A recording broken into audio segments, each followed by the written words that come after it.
So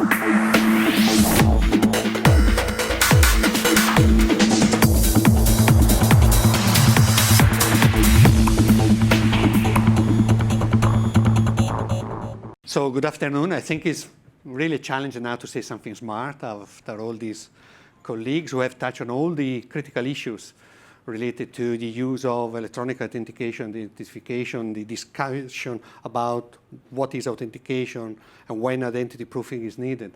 So I suppose that it is a bit difficult for me to add any, I would say, inspiring thought in the discussion. But nonetheless, I will try, perhaps I would say, by elaborating around what is indeed that is the context in which the whole initiative of electronic identity and trust services is to be framed in the Commission, which is indeed, I would say, the digital single market. I think that those of you who have been around for the speech of Vice President Andrew Ansip, they have heard how much is indeed the political interest and the push for identification, identity, and mobile identity in particular to become one of the pillars to actually make our digital single market to become a reality and to deliver the potential it has.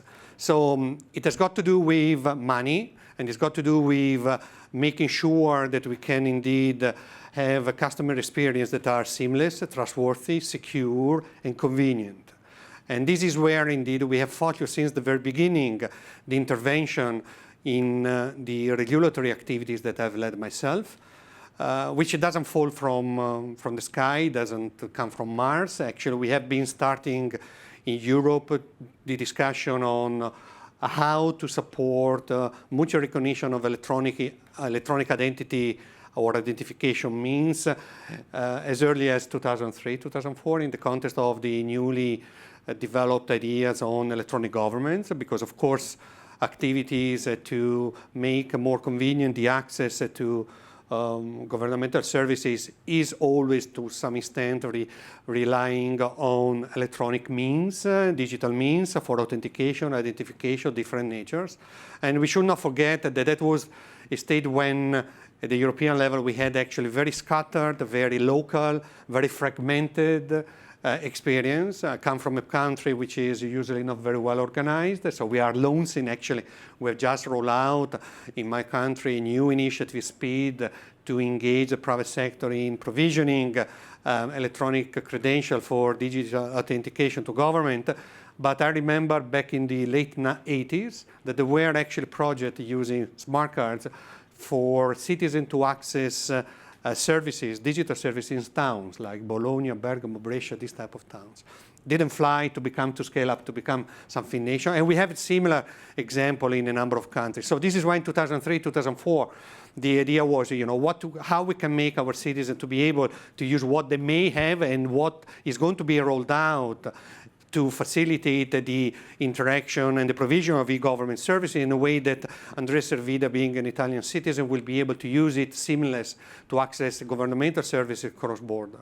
And the very wise decision which was taken there, and it wasn't myself actually, was Paul Timmers, who was around earlier this week, who was the head of the service at that moment in time, with the member states, because it was the member states who decided, was actually to go for federating the electronic identification means and try to see whether it would be possible to have a kind of interoperable framework that technically will make it possible for different beasts to be actually exchanged. Because, we should not forget that when we talk about electronic identification, means we are not talking about always electronic identity card, so the fully digital equivalent to a travel document, which would allow me physically also to go through a custom without any problem. But we may have any sort of tokens as it is at the moment.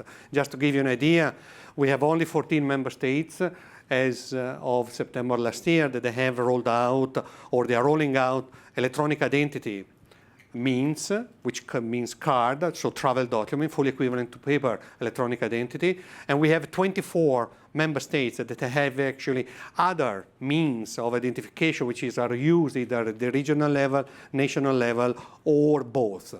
Which makes altogether there are 25 member states which have something already in place for their citizens and or legal entities to access public services, whereas there are remaining 3 which have nothing at the moment and they are planning to roll out something in the future.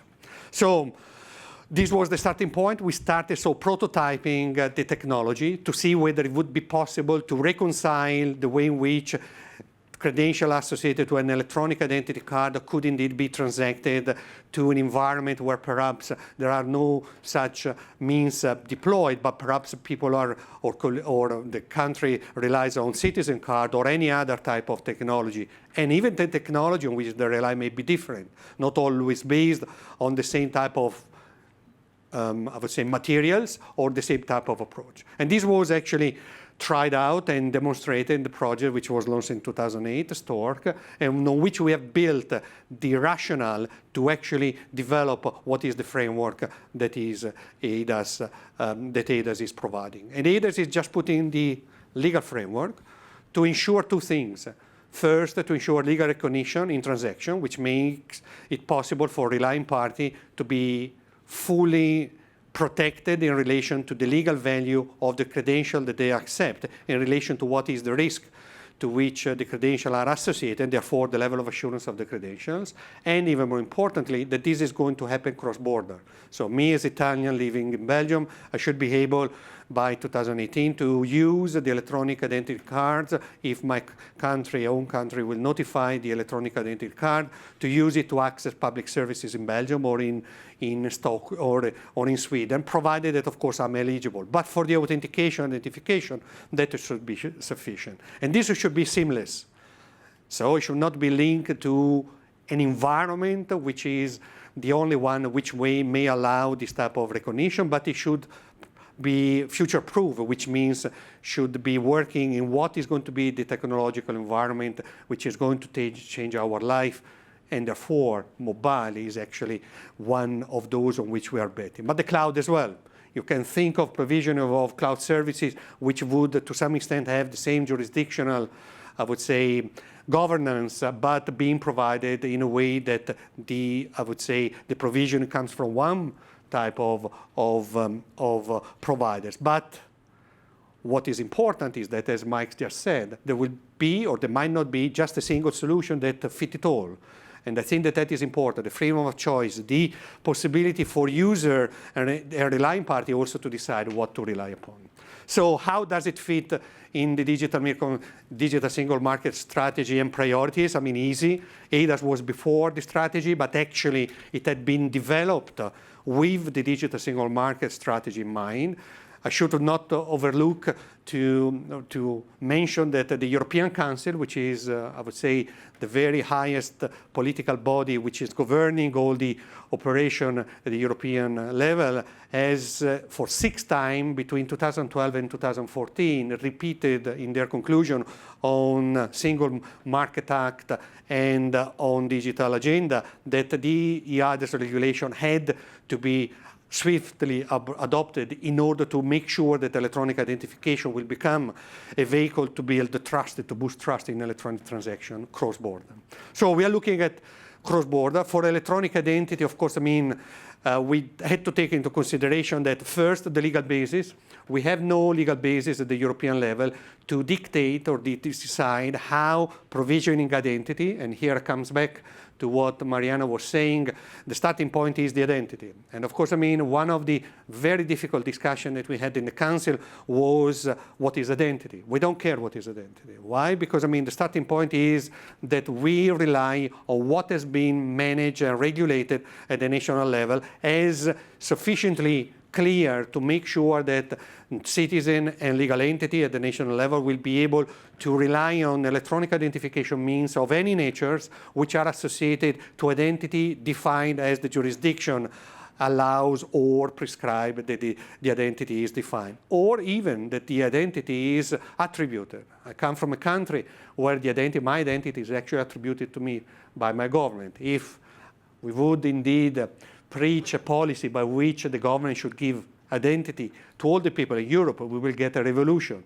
Even in terms of identifiers, I heard earlier people, some of the colleagues saying unique identifier, or I would say identifiers provided by government. We have actually quite a diverse situation in the member states, and we have actually member states where the use of identifier for citizens is actually banned in constitutions, which are the top level governance document in the country. So what are the principles there? Freedom of choice, respect of the jurisdiction of the member states. Private sector decide what they want, so they're free to decide to opt in or not. But certainly for public services, so for services provided by public administration, there should be an obligation to recognize cross-border electronic identification means which are secured and certified in a way using the language that was associated to a question, which will make it confident that the relying party that what they are relying upon is actually being checked by somebody, and there are liability associated to it. And this is where the eIDAS architecture for the electronic identity comes into the picture. It is all based on trust. If there is no trust, there is nothing that moves. And this is why the trust here is between member states. This is for the good of member states, citizen and legal entity. This is about a token that companies can use, people representing company can use, people representing themselves can use, but certainly the decision what to notify and what indeed may be used by citizens of a certain country to access possibly electronic government services or electronic government services, public services provided in another country is the decision of the member states which has issued these credentials. Why? Because somebody should take the responsibility. It would be difficult for a public administration in the south of Italy to understand what is indeed the contractual relation which relate a citizen in a country of Sweden with a provider that may be in Hungary. Too difficult. And this is why it will have to be to member states to go through the process of notifying, certifying that what is claimed is actually going to be delivered, the level of assurance, which is the way in which the trustworthiness of the means, the credentials, is assessed, going from the silicon to the registration, if not the other way around, because, I mean, the very hardest discussion that we had in delivering the implementing act wasn't on the silicon, that it's the easy part, is actually what makes an administration to prove an identity and how we can cross-border having systems which are very different from one another, having regimes which are very different from one another, to ensure that we can trust that the country A has actually fully proved the identity of a person to which then, or to whom then, some credentials are associated. And this is what is in the legislation. So trust, cooperation. Cooperation is actually what is going to build and to boost the trust. Notification, member states to take the responsibility, and baseline requirements, interoperability framework, assurance level, security, and liability. Who is responsible? Because I think that that is important, in particular because the business model in the member states are different. We have member states where the citizen pay lump sum to get something electronic to access services. In other countries where actually the state pays the providers, for instance, banks, for the client of the bank to be able to use the credential that they have received from the banks to access public services in the country. And of course, the state paid theirs. But this is going to work and has to work across border. This is why rules for the liability and the costing model for public sector, at least for access to public sector, are established. And for the rest, what is actually applied at the national level remain, because that is the principle of non-discrimination that we have in the treaty. Is this all fiction? No, I mean, this is actually, I would say, quite concrete. And I must say that the highest potential is not even the public sector. You know, we do a transaction, a few transactions every year, whereas we do payments every so often. And we need strong authentication, or we may need a strong authentication for certain transactions. This is why, although the regulation do apply and there are obligations for the public sector to recognize cross-border, the private sector is free to decide. Risk management.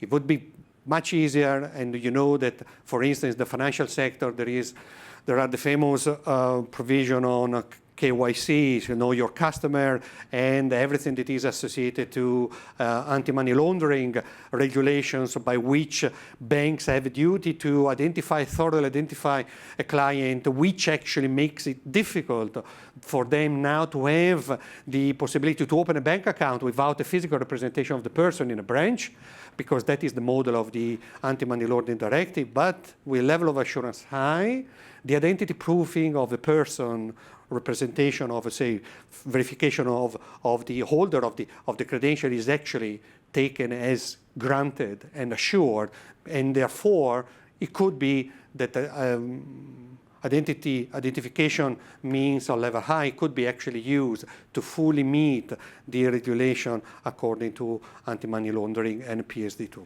Is this done? No, it's not. This is why we're working with our colleagues to make sure that indeed the piece of legislations which have been adopted without being fully digitally proved could indeed make sure that what has already been agreed by the EU28 would indeed be applicable, but certainly is a journey, and this journey should take into account all the different aspects that will make this journey possible. So in this respect, upstream, so for the new regulation that will have to be adopted, because the Anti-Money Laundering Directive number 4 and actually the PSD2, so the Payment Service Directive number 2, they were adopted shortly after the adoption of the eIDAS regulation. In the better regulation package of the European Commission, now there is, for any forthcoming legislation, the eIDAS check in terms of being fully consistent with what is the digital, I would say, possibility associated to the use of electronic identity, but of course, I mean, anything else that is associated to trust services. In terms of legislation, we have all the rules there. We have the rules, but we have also the technology. We have the technology, and the rules actually are there and they can be applied. Member states, as of the 29th of September 2015, so a few months ago, they can actually start notifying their electronic identification means. Are they doing it? No. Why? Because they are adapting, I would say, adapting their legal system to make sure that it would be possible to cover what might be a dual use for the scheme that had been rolled out for national use in the first place. But certainly this is going to happen between now and 2018. I must say that in the first cooperation network meeting that we had last year, we had about half of the member states that they declared to have the intention to notify in the course of the next couple of years, which means between now, 2016 and 2017, and few of them already during the course of 2016. But that will be a journey, because the member states will have, via cooperation peer review, establish whether indeed that the providers are actually delivering what they are committed to.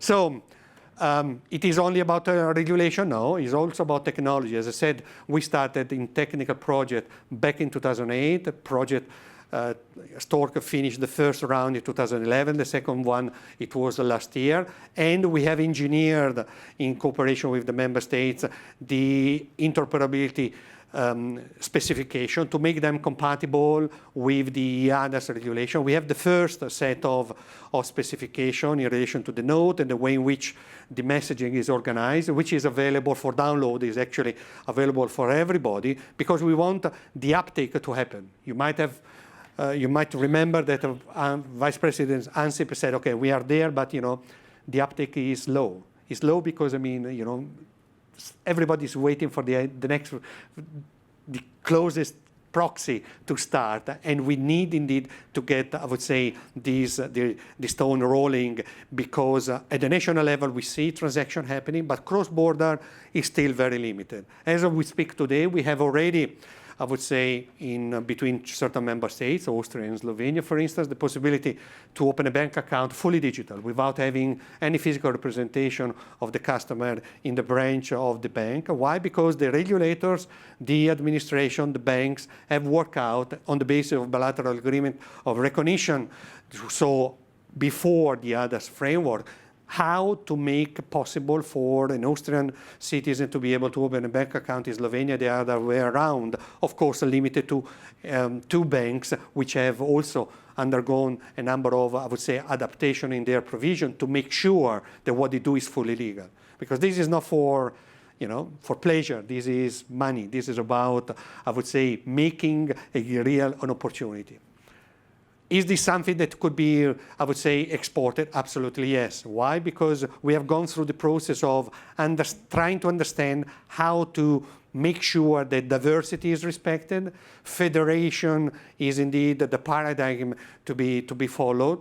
And of course, we also we had to understand what are the rules of the game that will make it possible for trust to be bootstrapped and for reliance to actually happen, not only in public sector, but also possibly in private sector. This is why, in the context of the Connecting European Facilities Program, we do have, in the course of 2016, and for the open call of the work program of last year, which is now coming to a closure, money available for private sector to participate and on a voluntary basis integrate the solution to make it possible for them to try out what might be the benefit of relying on cross-border recognized electronic transaction. Of course, when the regulation will be fully applicable, 29th of September 2018, then of course this will be an obligation for all member states. Private sector will be free to decide, but we hope and we look forward to see the private sector, like banks, e-commerce, retail type of services, to actually adopt these means, because indeed it would be good for our citizen and our economy. So how we do this? We engage, we talk a lot, and of course, as you have seen, I have no difficulty to talk, but certainly, I would say what we want to stimulate even more is the partnership. I think to some extent what was put forward as the partnership for a commendable global challenge by Mariana is actually the very challenge that we have now, because we come from different corners and we have different understanding. But there is an opportunity there, and of course, leveraging the mobile infrastructure is in itself a way to accelerate the take-up. So we count very much on those of you who are actually interested in this type of domain, and of course, on the constituency that you represent for what you do in the world. Thank you very much for your attention.